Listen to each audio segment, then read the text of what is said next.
Hello everybody, and welcome back to the Dodgers Port for this Monday battle. A quick battle that just shows the advantage of knowing when to defend your own cap zone and when to push the enemy's cap zone. Without further ado, let's jump straight into the battle. See you there. Here we are then, on the Karlsruhe Tier 4 German cruiser, on the ring map. German cruisers, not really my thing at lower tiers. I find their shells to be very, very loopy, which means if I'm firing at people at longer range, the shells just seem to hang in the air longer than Michael Jordan, and it's very, very difficult to judge getting them down. I prefer shells with a bit of a flatter trajectory myself, something like the Soviet cruisers. 4 enemy destroyers against our 4 destroyers, so there's a pretty good chance there's going to be a destroyer or 2 heading our way. So as usual, good tactic, and I can't stress this often enough, if at least one person, and it always seems to be me, decides to hang back, pick off the enemy destroyers as they come in, and then we can push forward a little bit depending on how the battle's gone. There's nothing worse than everybody heading for their cap zone only to realise someone's come around the back of one of the islands and they're sat in your cap zone, and you've got to rush back like a rushy thing to come and stop them getting it. At this stage the island's pretty much in the way of everything I'd like to shoot at. There's absolutely no point at firing at these destroyers at 13 kilometers, not with these shells in this ship that just float forever. However, here comes a destroyer around the corner, and he's at less than 8 kilometers. Now, first time I've played this ship for a very long time. There we go. 4 good solid hits. That's probably just made him think twice about his lifestyle choices coming around that corner. But they always do, you know. Destroyers always like to come and get the enemy cap zone sooner rather than later. So what we're doing now is chasing him away. Be nice if we could sink him, but it's not very likely. But priority number 1, get out of my cap zone. Wow, lots of torpedoes coming this way. But the destroyer's picked up his skirts and run away, and I'm more than happy to let him go. There are other targets nearby, for instance this cruiser. Now I have headed out of our cap zone. That doesn't mean I've given up my usual job of defending it, far from it. It just means I want to get a little bit closer to people down here. If anyone gets into the cap zone, I can very quickly spin around and deal with them.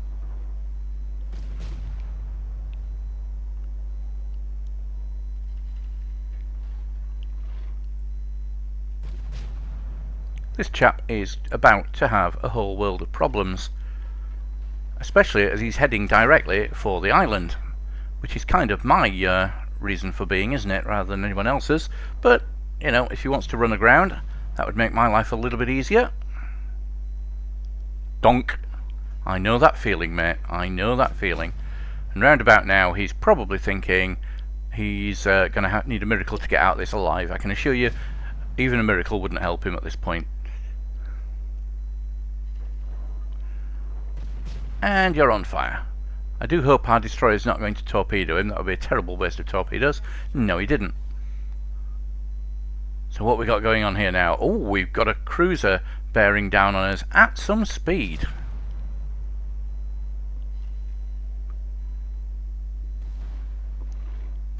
Slightly angled, but not angled enough. I'm going to stick with high explosive though, just for now. There we go. Have a bit of burnage. Yeah, he's probably going to burn to death round about now. There we go. So just heading back now into our cap zone, wondering if there's going to be something coming around the other side. This battle certainly escalated quickly, didn't it? We're down to now 3 ships on their side, 4 on ours. And there is a very badly injured Danny coming around the corner. Again, hoping he's going to sail round the corner. I don't know why he's pressing that hard towards this battleship, unless he's just doing a YOLO with the intention of torpedoing the battleship and, you know, sacrificing himself to take out a much juicier target. But in order to get within close range to do that manoeuvre, he's going to have to come within range of me. That's probably not his best plan ever, but I think he's now turning by the look of it. Probably to put some torpedoes into him. Ugh, no pen. He's swerving and dodging quite nicely. Obviously his camouflage is giving him the feeling that he can do that. Ooh, nice. Torpedoed the battleship. And he actually managed to do what he set out to do there, almost by accident, because with the battleship ramming him, which was a horrendous error.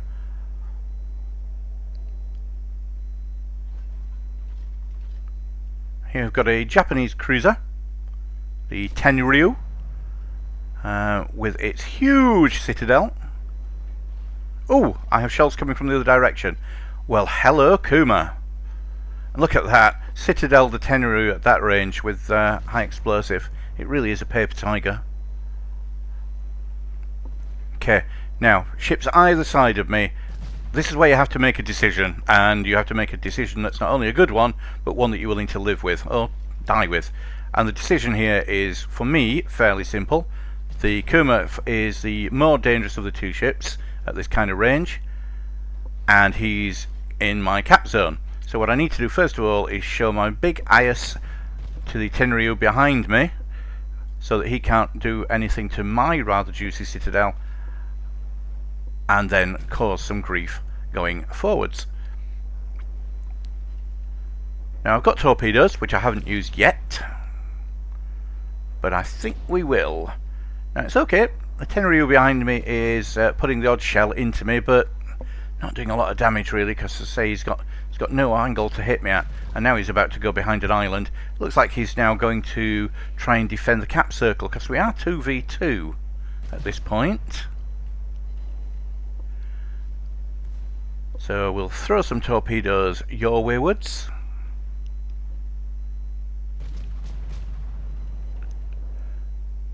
Okay, and at this point, to be honest, I should probably have continued the turn, because I know there are torpedoes coming, and I'm frantically slowing down. If I'd continued the turn, I could have still sunk him, and lordy, this could be my end. Not quite. Oh, that was really poor dodging. What should I have done there? Well, I knew there were torpedoes coming. I'd already started turning to starboard. I should just have carried on turning to starboard. I was trying just to get a little bit flatter onto him just to finish him off, but I'd done enough already. He was on fire, he was in trouble. Yeah, not my best hour. I'm detected, but I can't detect him. Well, that's not good. However, we are capping. And we're capping with a battleship that's on almost full health. Now, remember I did Citadel. Oh, wow, his health's not amazing either. I did Citadel this guy earlier, so I knew his health wasn't going to be brilliant. However, I was always fairly sure it was going to be better than mine. No hits. Really tough to hit at 11 kilometers with these shells. But if I can't hit him, we'll do what we did earlier to the destroyer. We'll try and drive him away. The more we can drive him away, the easier it is for our battleship to cap. Of course, our battleship's moved out of the cap circle, because that's the thing apparently.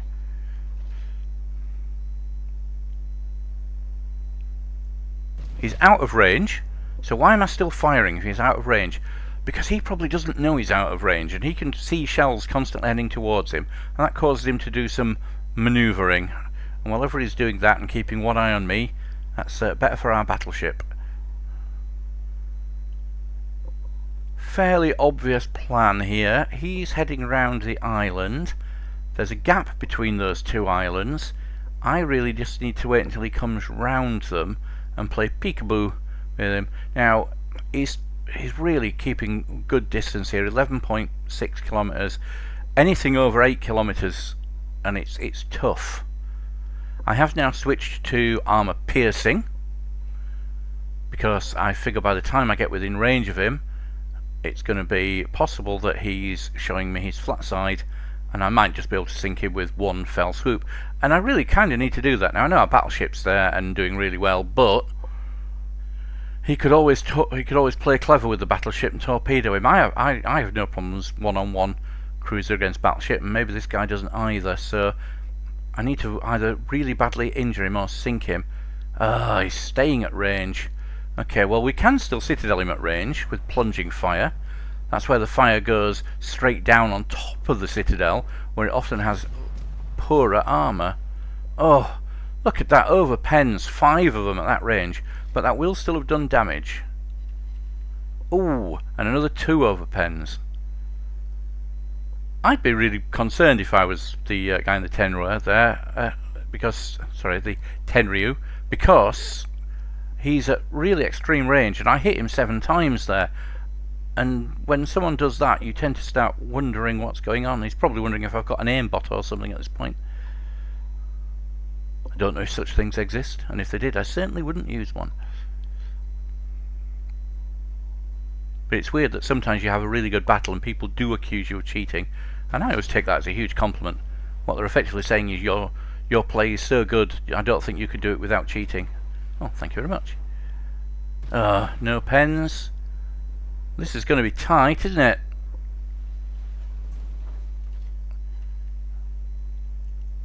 Now, I'm going to say he's making a mistake here by firing high explosive. Yes, he could set me on fire, but I can put it out, so he's going to have to do it twice. Like him, I've got a pretty paper-thin citadel, and he could do plunging fire on me. Oh, he's in trouble. Battleship firing as well, and a citadel, and that's definitely the end of that battle. Good fight though. Well, there we go. Very close to win in the end, but just about right. The battleship with me made me feel that even if I'd been sunk right at the death there, that I was probably going to win the battle anyway. A good little fight right at the death with 2 ships evenly matched, him spamming HE at me, and me knowing that he's got a paper-thin citadel and deciding to go AP even at range on him, which definitely worked out in the end. I hope you enjoyed that battle, everybody, and there will be more videos coming later in the week. Until then, take care, safe sailing, and bye-bye.